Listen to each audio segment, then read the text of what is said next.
Je voudrais prendre un peu de temps pour prendre un peu de recul et partager avec vous quelques réflexions sur le futur, au-delà de l'université et au-delà de l'année 2019. Le monde change en profondeur. Il s'est mis à fonctionner différemment dans plusieurs domaines simultanément. Et ce changement entraîne une reconfiguration beaucoup plus rapide que nous n'avons la capacité de nous adapter nous-mêmes ou nos gouvernements. Du point de vue de la biodiversité, nous assistons à un effondrement des espèces. L'espèce humaine représente 36% des vertébrés en termes de biomasse. C'est significatif, mais ce qui est frappant, c'est que 60% de la biomasse des invertébrés est formée par les animaux d'élevage. Seulement 4% d'animaux sauvages. Depuis 1970, plus de 60% des vertébrés sauvages a disparu. L'intégrité de la biosphère est en jeu. Les cycles chimiques, biologiques et physiques sont en modification. Paul Crutzen, météorologue, prix Nobel de chimie, parle d'une nouvelle ère qu'il appelle l'Anthropocène, c'est-à-dire l'ère caractérisée par la prédominance du poids de l'homme sur notre planète et la métamorphose que cela entraîne. Cette reconfiguration extrêmement rapide est la conséquence principalement de trois accélérations. Trois accélérations que Thomas Friedman développe dans son livre, triple prix Pulitzer. Il s'agit des accélérations technologiques, socio-économiques et climatiques. Selon moi, ces accélérations sont bien plus que simultanées. Elles sont intriquées au sens de la mécanique quantique, c'est-à-dire qu'elles forment un système lié sans contrainte de localité. L'accélération de la technologie trouve une de ses origines dans la loi de Moore, du nom de Gordon Moore, le fondateur d'Intel en 1965. Cette accélération est en intrication avec l'accélération socio-économique, grâce notamment aux ordinateurs, à l'Internet, aux réseaux sociaux et au commerce électronique. Et ces deux accélérations s'enchevêtrent avec l'accélération climatique, à cause notamment de l'explosion des émissions carbone dues à l'activité économique, à nos besoins énergétiques et à nos loisirs. Je vois pourquoi je ne vois pas bien, c'est que j'ai oublié de mettre les lunettes.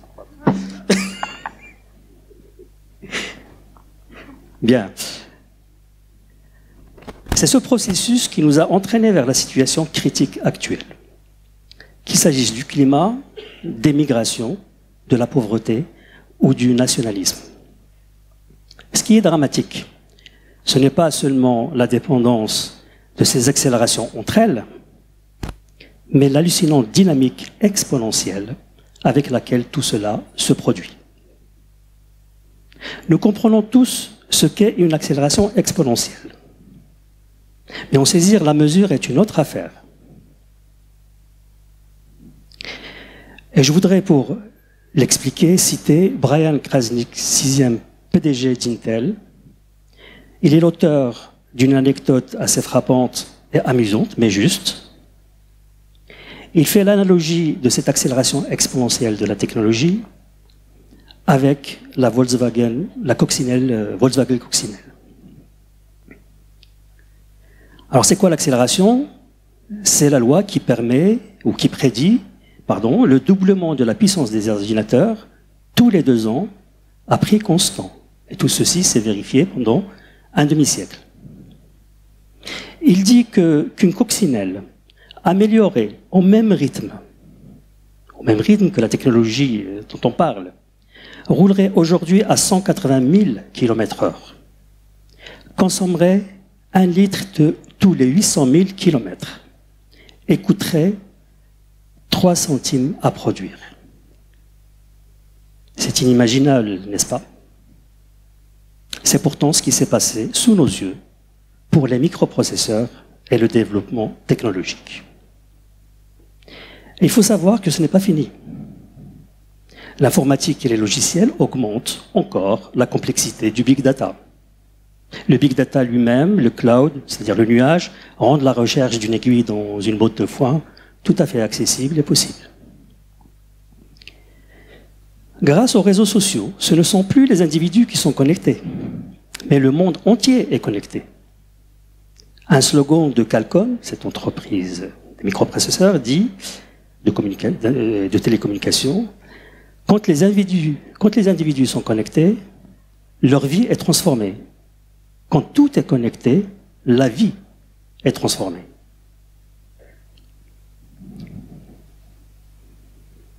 Les conséquences de ce développement fulgurant sont vertigineuses sur nos sociétés. La miniaturisation, l'Internet, les réseaux de capteurs, le big data, les réseaux sociaux ont bouleversé le monde. Des traditions bien ancrées et des croyances qui jadis nécessitaient plusieurs générations pour évoluer peuvent devenir caduques du jour au lendemain. Il n'y a plus d'étrangers. Ce qui se passe en France est connu dans la minute qui suit, à l'autre bout du monde.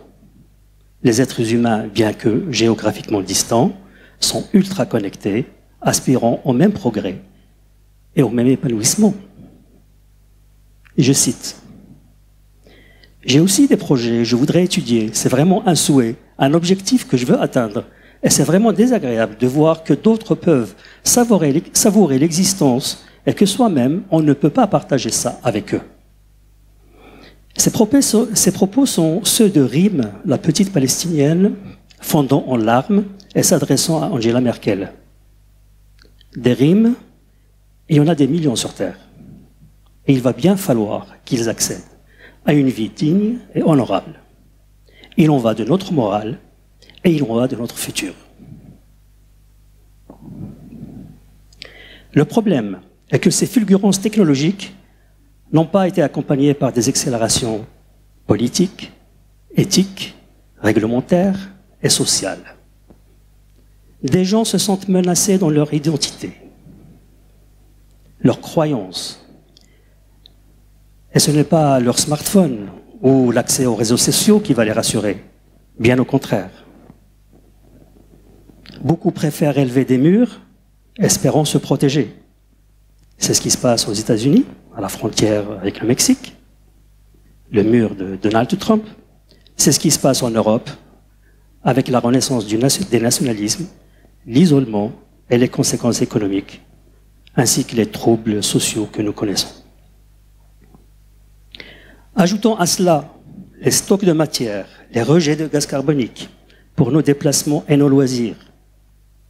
Il faut savoir qu'en 2018, nous avons franchi le volume de 10 milliards de mails par heure. Je ne parle que de mails.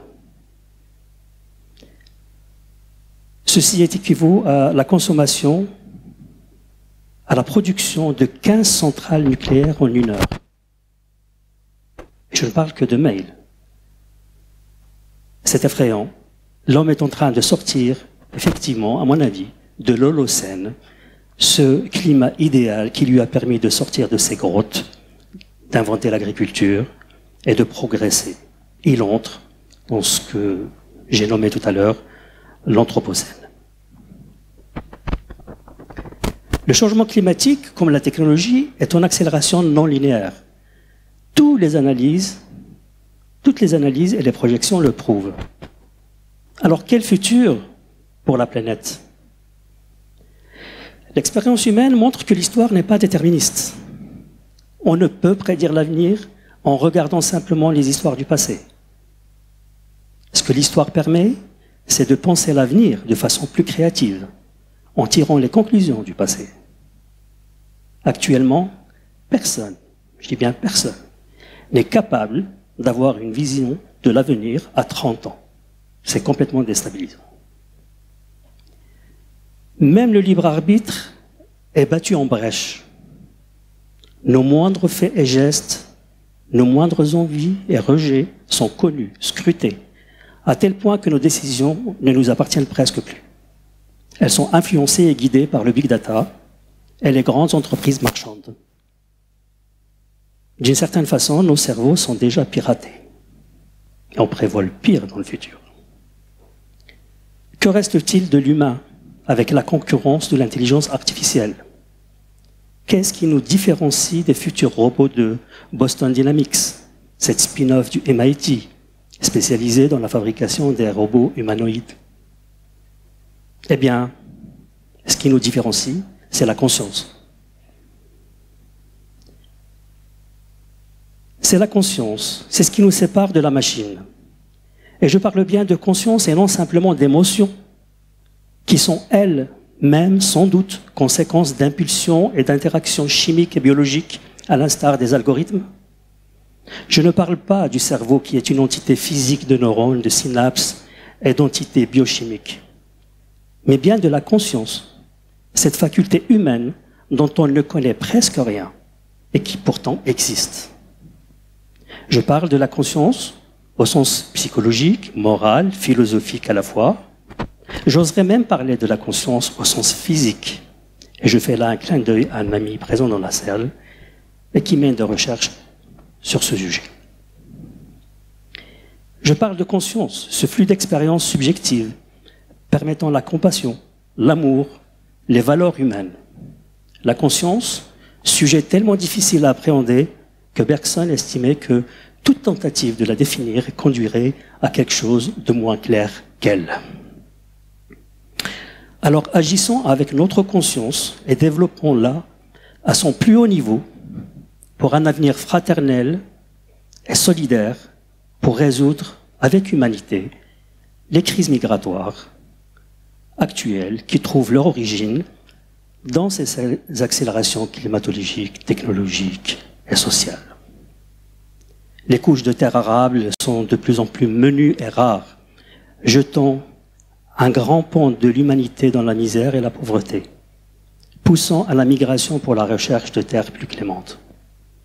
Mon premier vœu est de vous souhaiter une année guidée par votre conscience, débarrassée de l'entreprise du matérialisme pour un monde meilleur. Cultivons cette conscience et renforçons les sciences humaines et sociales et les sciences cognitives pour qu'elles accompagnent les sciences fondamentales, médicales et appliquées. C'est ainsi que nous trouverons l'équilibre nécessaire au développement technologique exponentiel qui transforme notre monde. Partageant notre savoir, l'appétence à apprendre est énorme partout. Apprendre et s'améliorer ne doit pas être un privilège. Au Moyen-Orient, en Afrique et partout ailleurs, la jeunesse a soif d'apprendre. Mon second vœu est de vous souhaiter une année fraternelle et solidaire avec les peuples en difficulté. Nous sommes incapables des métiers, de connaître les métiers du futur à l'horizon même d'une dizaine d'années.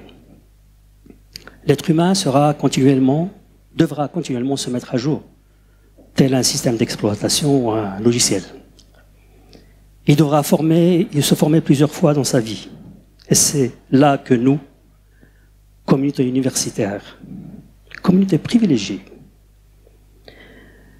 c'est là que nous avons le devoir d'agir pour accompagner la société humaine en transmettant le savoir et la culture, en développant la formation continue tout au long de la vie, la formation à distance et l'apprentissage, afin de permettre à des personnes en France et à l'étranger, à l'autre bout du monde, à l'autre bout de la planète, d'en disposer par l'apprentissage et l'enseignement à distance et les technologies numériques.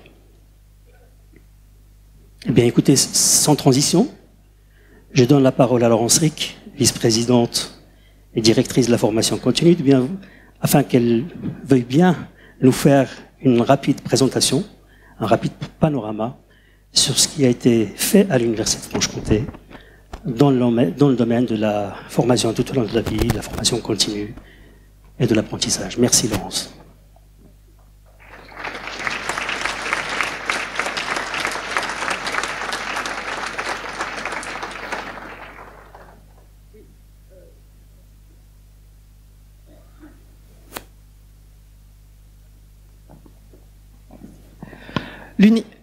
Merci. L'Université de Franche-Comté, en effet, à travers l'accueil des étudiants en formation initiale et les stagiaires de la formation continue, est un lieu stratégique pour la formation tout au long de la vie, la montée en compétences des individus, quel que soit leur âge, leur provenance, leur expérience. D'ailleurs, les universités sont le deuxième acteur au regard du nombre d'heures dispensées en formation continue en France. Si je dois dresser un rapide bilan de la formation continue en 2018 au sein de notre établissement, il se caractérise par une activité en hausse. Aujourd'hui, nous accueillons près de 1500 stagiaires de 19 à 82 ans, moyenne d'âge 35 ans. Davantage de femmes viennent se former tout au long de la vie, 67%, 33% d'hommes. Plus de 410 000 heures sont dispensées, étaient dispensées en 2018. Et nous accueillons de plus en plus de stagiaires sur des formations courtes pour répondre à un besoin spécifique, 280 cette année. Également le développement de l'alternance avec l'accueil de 700 alternants, dont 500 apprentis et plus de 65 formations en alternance. La mise en place de formations hybrides en présentiel et à distance, en alternance, répondant aux enjeux et besoins à la fois du monde économique et des salariés. Cette activité en hausse s'associe de recettes associées également en hausse qui traduisent la reconnaissance de nos financeurs, qu'ils soient privés ou publics, via le référencement de notre organisme auprès de ces financeurs. En 2018, c'est plus de 78 financeurs et 530 employeurs qui ont contribué à cette activité. La qualité des formations sur lesquelles Frédéric reviendra, et la qualité de service. Le service formation continue a été certifié cette année ISO 9001 dans sa version 2015 et a obtenu la certification de service FCU, formation continue à l'université, certification qui répond point par point aux exigences qualité de la loi, exigences nationales pour le système de la formation professionnelle. À noter que cette certification est un outil de positionnement sur le marché de la formation professionnelle et le restera à l'avenir. 2019, marque un tournant, avec la réforme de la formation professionnelle pour la liberté de choisir son avenir professionnel. Loi promulguée le 5 septembre 2018. La loi et les décrets d'application déjà sortis et en cours constituent une petite révolution plus qu'une réforme. En effet, cette loi est porteuse de transformations majeures. Ainsi, pour notre établissement et dans le périmètre qui nous incombe, sur le plan organisationnel et structurel, la loi induit de profonds changements pour l'apprentissage avec sa libéralisation. Impactant très largement la place des CFA et l'activité même de l'apprentissage, il revient à l'université de gérer cette transition entre la situation actuelle du CFA Sup Franche-Comté hors mur vers une organisation qui conviendra au mieux au nouveau contexte et aux enjeux. Cette réflexion est en cours au sein de l'établissement et du CFA Sup, en lien avec ses partenaires et son conseil d'administration. Dans cette réflexion sont pris en compte notamment deux points essentiels de la loi, l'intégration désormais de l'apprentissage à la formation professionnelle et la modification profonde du système de financement de l'apprentissage. Sur un plan plus opérationnel, dans l'objectif de jouer pleinement son rôle d'acteur de la formation professionnelle et de la formation tout au long de la vie, les enjeux auxquels notre établissement devra répondre dès 2019 sont d'assurer une lisibilité de l'offre et un accès à tous et d'adapter l'offre encore plus aux attentes. Les défis à relever seront donc de construire une organisation agile, développer la formation à distance, véritable outil pédagogique qui facilite la prise d'autonomie et la flexibilité d'apprentissage, développer l'alternance en tant que modalité pédagogique et sa qualité, mettre en place de manière opérationnelle des blocs de compétences et réaffirmer les spécificités et apports de la formation universitaire en formation continue, à savoir l'expertise recherche via des personnels des laboratoires à la pointe des innovations. Développer les compétences de chacun, quel que soit le niveau d'études, le domaine d'activité, et répondre aux besoins des entreprises et des individus en matière de formation tout au long de la vie, telle est l'ambition de notre université. En 2019, encore de nombreux défis seront à relever. Merci. Merci Laurence, c'est pour tout cela. Damien Charlet, vice-président du numérique et des campus, je crois que c'est comme ça qu'on peut dire. Damien Charlet va nous parler de la suite. On a parlé tout à l'heure du numérique, de l'enseignement à distance. Qu'est-ce qui a été fait? Quels sont nos projets?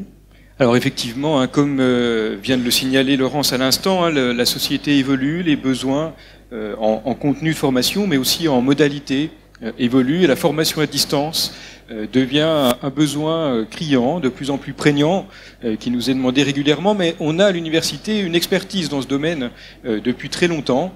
On a le centre de téléenseignement universitaire hein, qui existe et qui fonctionne très bien, qui s'appuie pour cela en partie sur le numérique, et puis qui est une des composantes, on va dire, de l'innovation pédagogique au sens large. À côté de cela, on a aussi, je pense, au centre de certification, on a des modalités, des réflexions en termes de qualité de formation sur nos modalités pédagogiques, par exemple en termes de présentiel. Là aussi, le numérique est un outil utile pour ces évolutions que nous voyons. Et dans cette logique, un travail a été mené tout au long de l'année 2018 avec le CTU, avec le centre de certification, avec le CNIP, pour réfléchir à la manière dont l'ensemble de ces services pourrait encore mieux répondre au sein de l'université à ses besoins, à cette nécessité, et puis aussi à cette appétence à l'usage du numérique et de l'innovation pour la pédagogie. Ça sera donc l'occasion pour cette année 2019 de voir une évolution dans les services qui sont proposés autour de cette innovation pédagogique. On a déjà eu un aperçu en 2018 dans le cadre d'une réponse à un appel à projet de la région autour des équipements numériques innovants pour la pédagogie. C'était l'occasion au sein de l'établissement d'une mobilisation importante, beaucoup de retours du terrain sur la volonté de faire évoluer le numérique et nos usages pour la pédagogie. Toutes ces demandes, toutes ces volontés qui venaient d'un peu partout, toutes les formations ont été retravaillées par le CNIP notamment, et ont donné naissance à 3 axes qui ont été très appréciés. Un axe autour de la réalité virtuelle pour la pédagogie, un axe autour des nouveaux espaces d'apprentissage qui viennent là conforter aussi l'évolution de la politique immobilière dans la réhabilitation de nos lieux de formation, les amphis 3.0, le numérique pour la transmission des cours, pour le vote, pour l'ensemble de ces pratiques qui se formalisent et qui évoluent naturellement, et puis un ensemble de réseaux de salles de coworking, puisque là aussi on a un vrai besoin, une vraie nécessité de faire évoluer nos lieux de travail, que ce soit hors des salles de cours ou à côté. Et donc on a là aussi un réseau de salles de coworking qui va se créer. Et puis le numérique, ça sera aussi, le travail s'est aussi porté sur tous les aspects de l'université, donc pas seulement la pédagogie. Je peux citer aussi une évolution importante du service commun de documentation, qui viendra d'ailleurs accompagner le projet de Learning Centre, mais pas seulement, ça sera bien au-delà, puisque 2019 verra là aussi la mise en place du pôle numérique au sein du service commun de documentation, auquel nous donnons plusieurs missions. Bien entendu, amplifier l'usage du numérique dans la politique documentaire, par et pour la politique documentaire, mais aussi un appui conforté à la recherche, que ce soit d'ailleurs pour la recherche documentaire, mais aussi pour la production et la valorisation de ressources. Le service commun de documentation mènera cette mission de manière appuyée grâce à ce pôle numérique en 2019. Et puis pour conclure, tout ça nécessite bien entendu des évolutions importantes. Je pense au réseau informatique par exemple et à tout le reste. Là aussi on mènera des évolutions sur 2019 en termes de sécurisation, de formalisation, d'avancée de nos réseaux, puisque les usages évoluent, bien il faut que les infrastructures évoluent aussi. Ça se fera en concertation avec les autres établissements d'ailleurs du paysage régional, et tout sera formalisé dans l'aboutissement d'un travail qui a débuté par de nos prédécesseurs, qui est le schéma directeur du numérique de l'établissement. Merci Damien. Eh ben, heureusement que je vous ai dit de ne pas mettre longtemps. Merci à lui.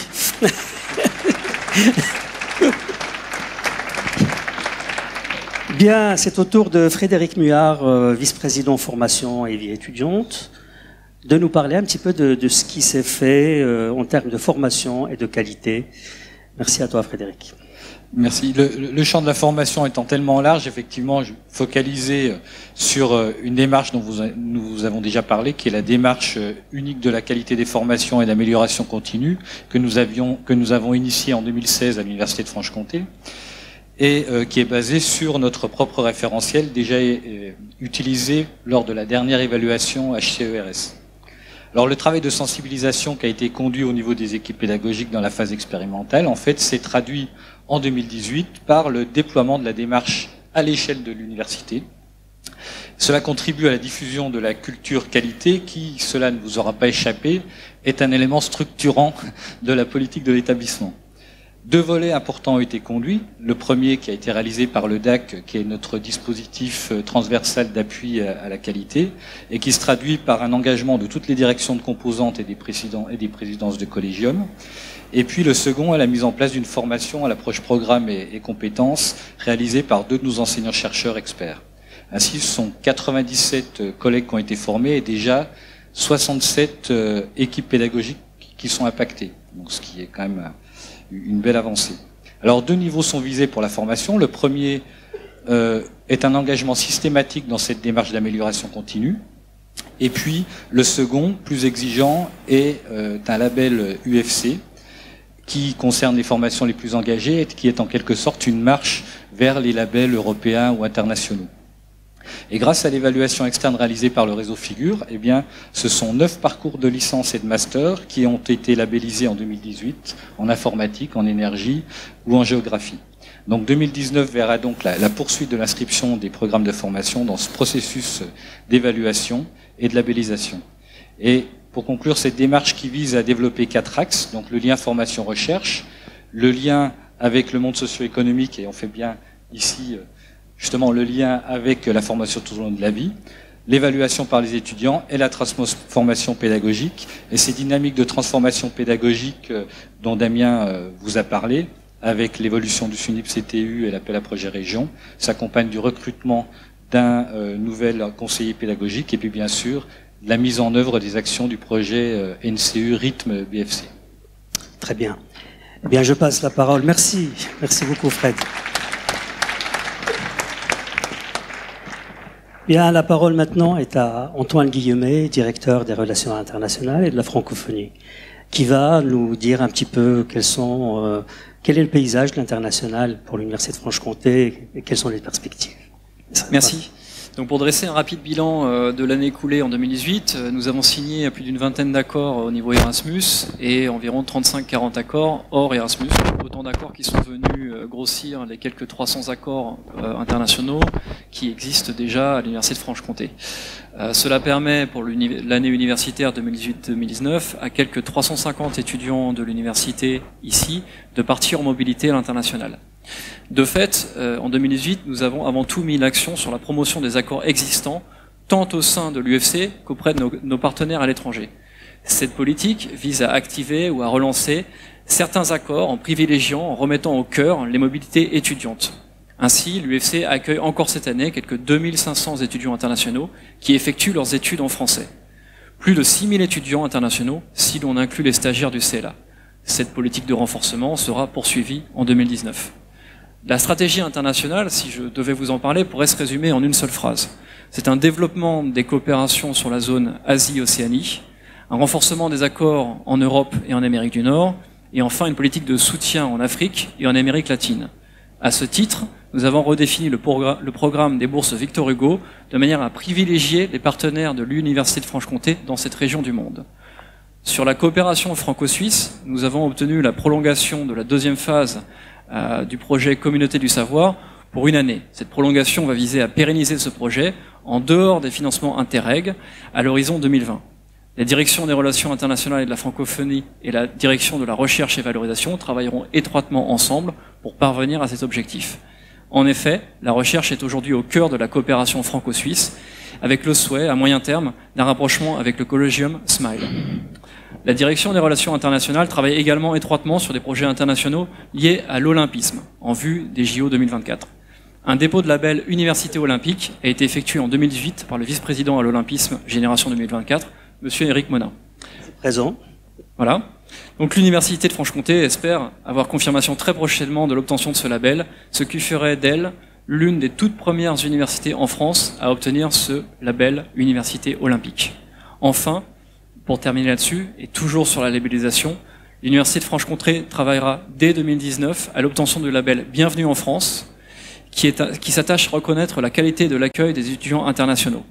Le but est de positionner l'Université de Franche-Comté comme une destination de choix auprès des partenaires internationaux et de renforcer notre attractivité. Cette labellisation s'inscrit comme cela a déjà été dit, dans la politique générale de qualité de l'établissement, qualité des formations, HRS 4R, etc. Je vous remercie. Merci Antoine, merci beaucoup. Et puisqu'on parle de HRS 4R, un nom barbare, mais elle va nous l'expliquer, c'est Olga Kuchnarenko, vice-présidente recherche et valorisation, qui va nous en dire un mot et puis nous dire où nous en sommes. Merci. Les activités de recherche et les compétences en recherche de l'Université de Franche-Comté lui permettent de développer des partenariats internationaux, publics et privés, et aussi au niveau régional, national et européen. Membre du réseau Euraccess, l'Université de Franche-Comté dispose d'un centre de services pour accueillir les chercheurs étrangers. Et chaque année, y compris en 2018, à peu près 150 nouveaux chercheurs ou personnels de recherche bénéficient d'une aide personnalisée, notamment en relation avec la Charte européenne du chercheur et aussi le Code de conduite de recherche nationale. Pour asseoir la qualité de service mise en place, l'Université de Franche-Comté a formalisé sa démarche et a obtenu, comme vous le savez, en 2016, un label européen qui s'appelle HRS 4R, qui a été évoqué. Ce label, c'est un label de qualité pour finalement offrir les meilleurs services pour l'excellence en recherche. C'est un label de qualité, comme je dis, c'est un des outils de mise en place par la Commission européenne pour accélérer la réalisation de l'espace européen de la recherche. Depuis 2016, de nombreux services de l'université se sont engagés, mobilisés pour entrer dans le processus de réflexion et de perfectionnement, d'amélioration potentiel au vu de ce label. Un plan comportant une quarantaine d'actions a été développé et certaines actions sont déjà mises en place, d'autres sont en cours de développement. Ce plan est évolutif. Courant 2018, 2 nouvelles actions ont été définies et seront mises en place.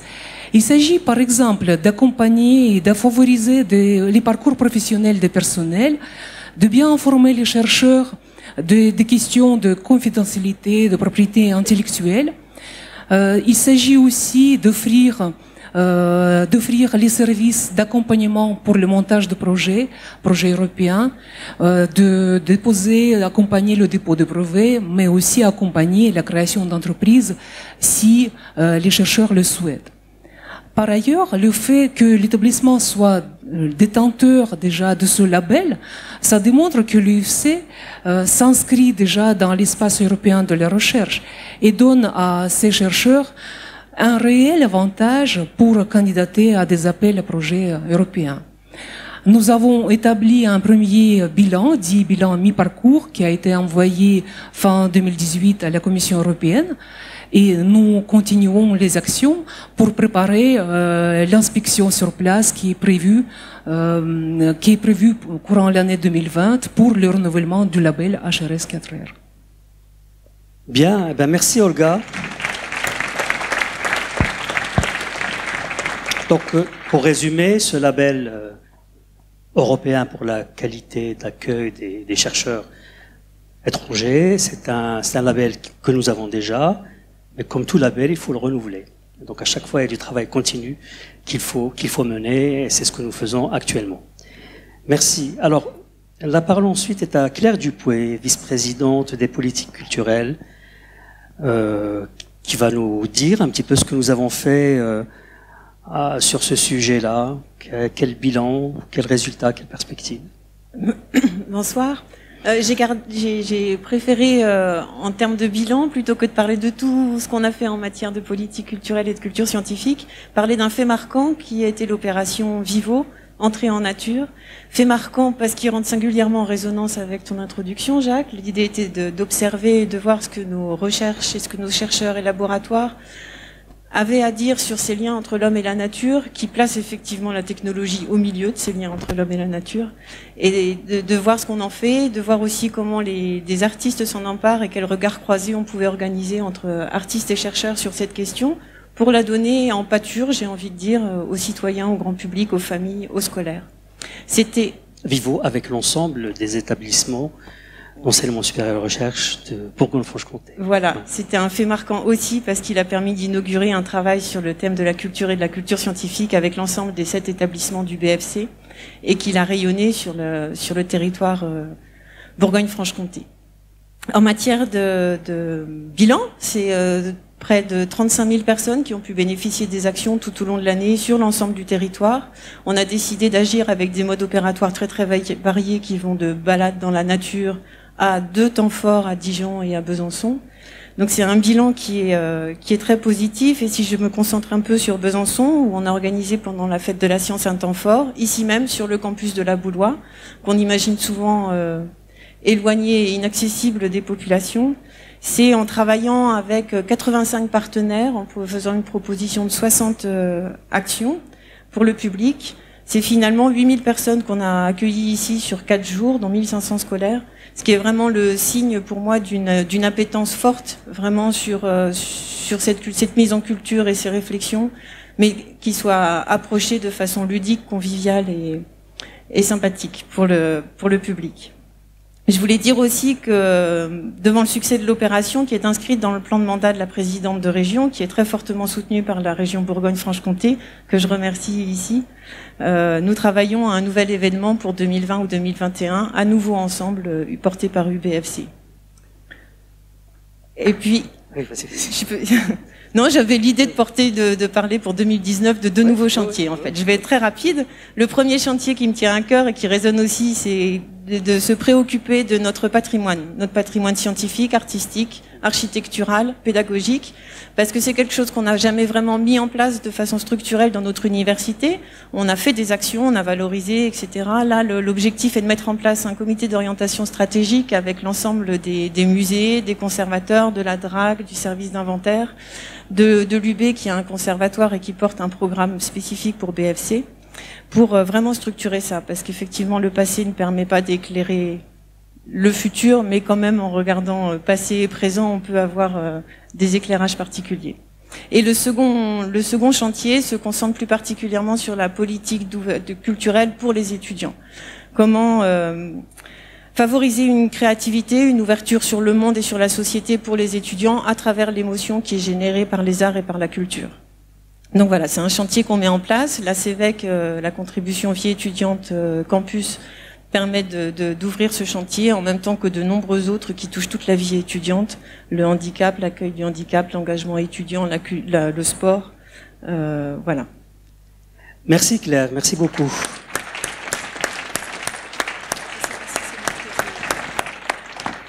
Pour finir les interventions, c'est Masha Voronov, vice-présidente du conseil d'administration de l'université, qui va nous dire, mais on trouve où les moyens humains et financiers pour réaliser tout cela? Il est taquin.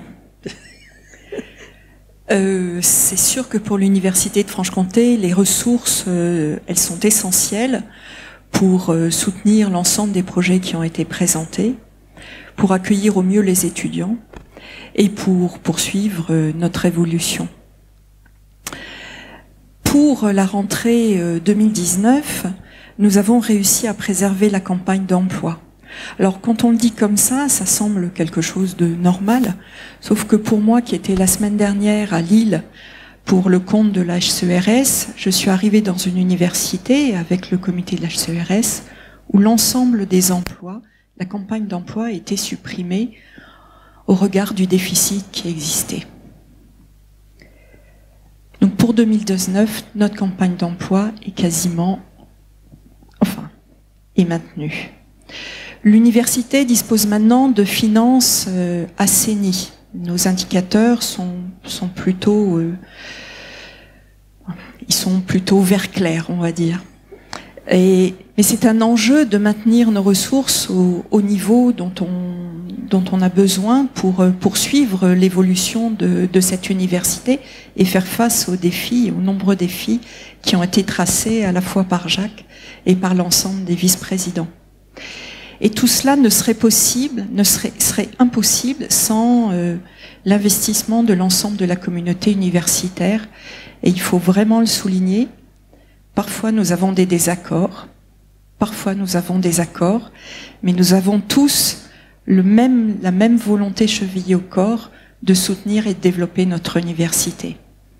Et nous souhaitons particulièrement remercier l'ensemble des directeurs de composantes, dont beaucoup sont ici, et nos présidents de collégium qui en 2018 ont vu leur premier exercice complet et qui sont des partenaires majeurs. Et puis l'université, pour accueillir, elle doit aussi s'engager, elle s'est engagée, elle continue de s'engager de façon très forte, grâce à ses finances assainies, dans la rénovation de son patrimoine.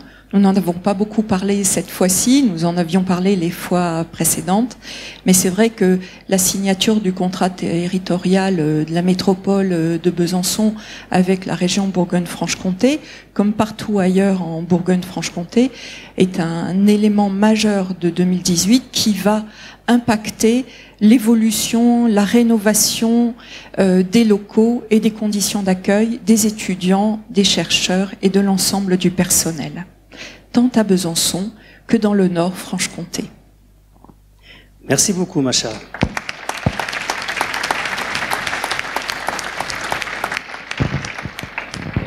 Je suis désolé, on est un peu long peut-être, mais je vais reprendre la parole parce qu'il y a encore 2-3 choses intéressantes. Je voudrais maintenant faire un panorama vraiment non exhaustif des partenariats de l'UFC. Il faut quand même en parler. Et quelques-uns de ces projets emblématiques. Macha en a parlé un petit peu. Ce ne sera pas exhaustif, sinon je finirai jamais. Tout d'abord, il y a la constitution des pôles territoriaux d'enseignement supérieur de recherche. Vous le savez.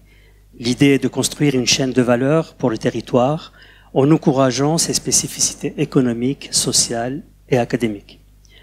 C'est ainsi que nous avons constitué Grand Besançon Synergie Campus, un partenariat territorial pour un grand pôle d'enseignement supérieur et de la recherche autour du Grand Besançon. Ce pôle, dont le protocole d'accord a été signé le 21 novembre dernier, participera à l'excellence distribuée sur l'ensemble de la région dans le cadre d'une organisation fédérale de l'enseignement supérieur et la recherche, comme le grand campus de Dijon et comme, dans le futur, le campus du Nord-Franche-Comté. Ce grand campus, comment on l'appelle déjà, Grand Besançon Synergie Campus, bon, les partenaires, vous les connaissez, l'ENSEM, le CRUS, le CHU, CHRU, la CAGB, la CCI du Doubs, la région, évidemment l'UFC, le Conservatoire à rayonnement régional du Grand Besançon, l'Institut supérieur des Beaux-Arts de Besançon, l'Institut supérieur, voilà, je viens de le dire, le pôle des microtechniques et évidemment la communauté d'université établissement Université Bourgogne-Franche-Comté. Dans la même logique, comme je l'ai dit, nous construisons le campus du pôle nord-franc-comtois avec l'Université de technologie de Belfort-Montbéliard, l'École supérieure des technologies et des affaires, le CRUS, le Grand Belfort, pôle Montbéliard agglomération, la ville de Montbéliard, le pôle métropolitain du Nord-Franche-Comté, le conseil régional évidemment de Bourgogne-Franche-Comté et la chambre de commerce et d'industrie du territoire du Doubs et de Belfort. Des entreprises également au Nord-Franche-Comté, c'est ce qui spécifie le Nord-Franche-Comté, telles que General Electric, PSA, Alstom, EDF, Forestia, et puis évidemment le campus des métiers et des qualifications, Mobicampus.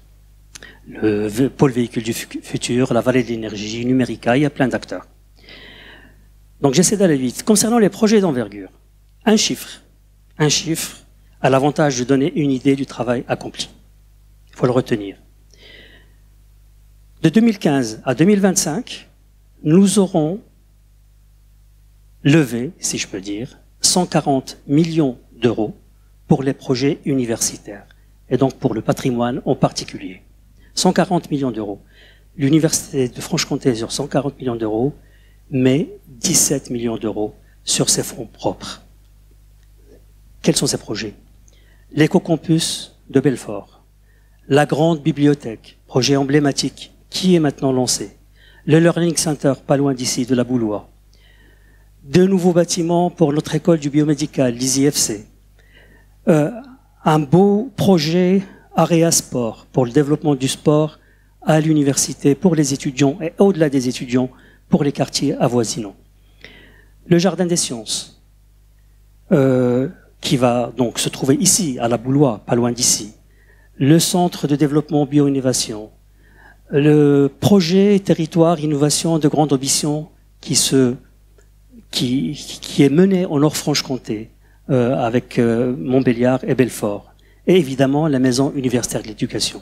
Voilà, je n'ai fait que citer des projets comme ça paraît beaucoup, mais c'est ce qui explique ces 140 millions d'euros qui ont été investis de 2015 à 2025. Mes remerciements sincères à ce titre vont au Grand Besançon, à la ville de Besançon, à la région Bourgogne-Franche-Comté, évidemment, à l'État et à tous les personnels de l'université. Et ils se reconnaissent. Certains sont ici, d'autres sont là. Tous ces personnels d'université qui assurent un suivi méticuleux de l'avancement de ces projets au jour le jour. Et j'en arrive à quelque chose d'essentiel qu'il ne faut pas occulter. Je voudrais parler de la communauté d'université et établissement Bourgogne-Franche-Comté.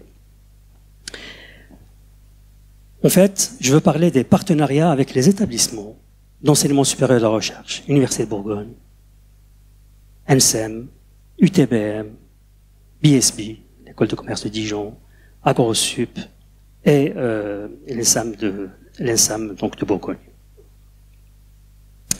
Il y a d'abord toute la coopération et l'entraide des établissements autour des projets réussis ensemble, portés par la communauté d'université et établissement Bourgogne-Franche-Comté.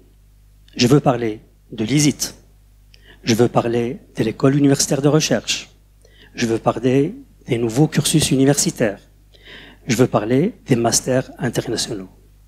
Ces projets continuent d'exister et réussiront parce qu'il y a la volonté de chaque établissement d'y contribuer et d'aller dans le bon sens pour leur réussite. Ce qui nous préoccupe actuellement, comme vous le savez, et c'est pour cela que je tenais quand même à en parler, c'est la difficulté que nous avons. Et c'est la préservation de la commu et de l'ISIT. Concernant la commu, je voudrais rappeler quelques dates.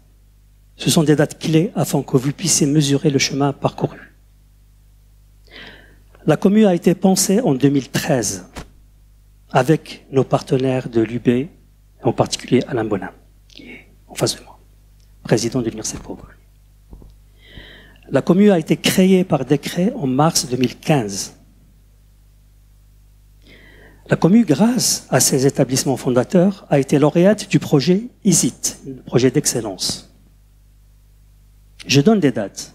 Le 18 janvier 2015, nous avons été auditionnés, le porteur du projet, le président de l'Université de Bourgogne, un représentant du CNRS, le PDG de l'INRA et moi-même, pour ce projet. Le projet a été déposé le 20 octobre 2015. Il a été lauréat le 23 avril 2016. Voilà le chemin qui a été parcouru, il faut bien le noter. Et c'est très important. Et c'est pour ça que nous y tenons. Parce que nous y avons mis beaucoup d'énergie. Et nous souhaitons que ce soit le projet ISIT ou que ce soit la commu, continue d'exister pour le bienfait et dans l'intérêt de tout le monde. Malgré les difficultés actuelles, il faut se réjouir de deux choses. Je le dis clairement, et surtout peut-être aux personnes qui ne sont pas en contact direct avec l'Université de Franche-Comté ou qui ne sont pas enseignants-chercheurs.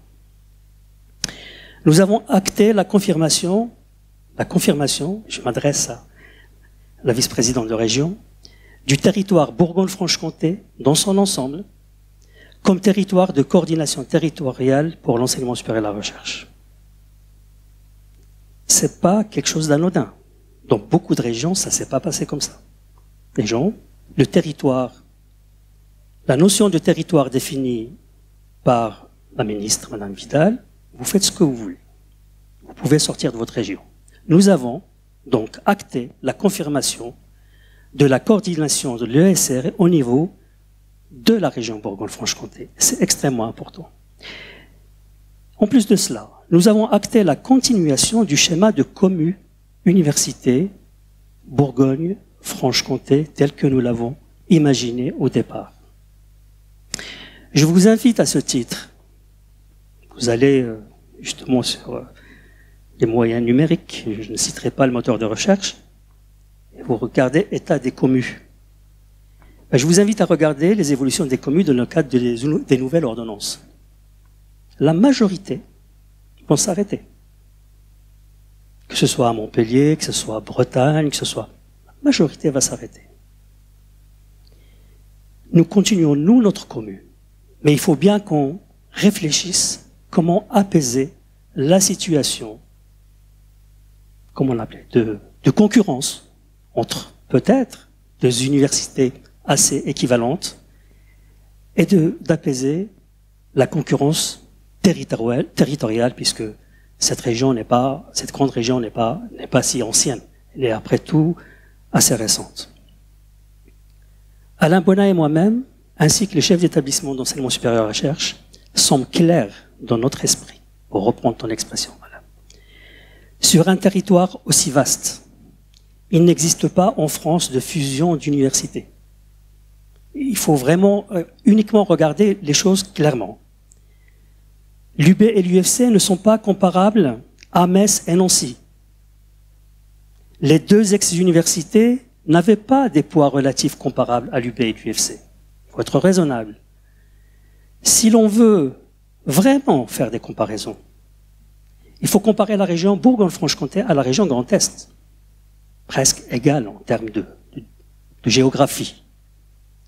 Envisage-t-on de fusionner l'Université de Strasbourg et l'Université de Lorraine? L'Université de Haute-Alsace, petite université après tout, a-t-elle fusionné avec l'Université de Strasbourg?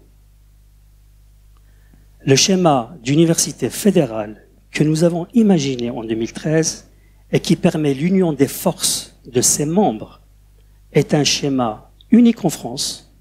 Il n'existe nulle part ailleurs. Il a des avantages décisifs permettant à la fois la préservation des territoires et la coordination territoriale à l'échelle de la grande région. Nous continuons tous les jours avec les chefs d'établissement, Alain, Ghislain, Bernard, Michel et François, à mettre toute notre énergie pour sauvegarder et promouvoir notre modèle dans l'intérêt de nos territoires, dans l'intérêt de la région. Nous faisons tout pour préserver l'ISIT, remporté grâce à une vision, grâce à la communauté universitaire, grâce par son travail, sa coopération et son excellence.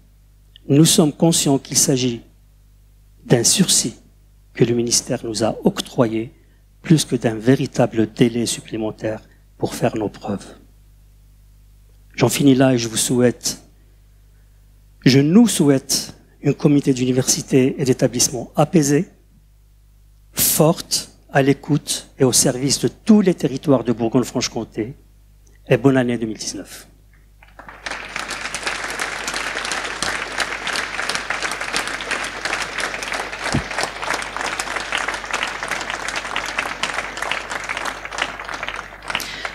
Avant de partager avec vous quelques moments de convivialité, je tiens à remercier les collectivités territoriales et l'ensemble de nos partenaires pour leur soutien dans nos projets, le Crous Bourgogne-Franche-Comté avec qui nous travaillons de concert pour la qualité de la vie étudiante, pour l'organisation de la cérémonie de ce soir. Mes remerciements vont tout particulièrement à l'équipe du Crous qui s'est mobilisée pour nous accueillir ici, dans le petit restaurant de la Boulois.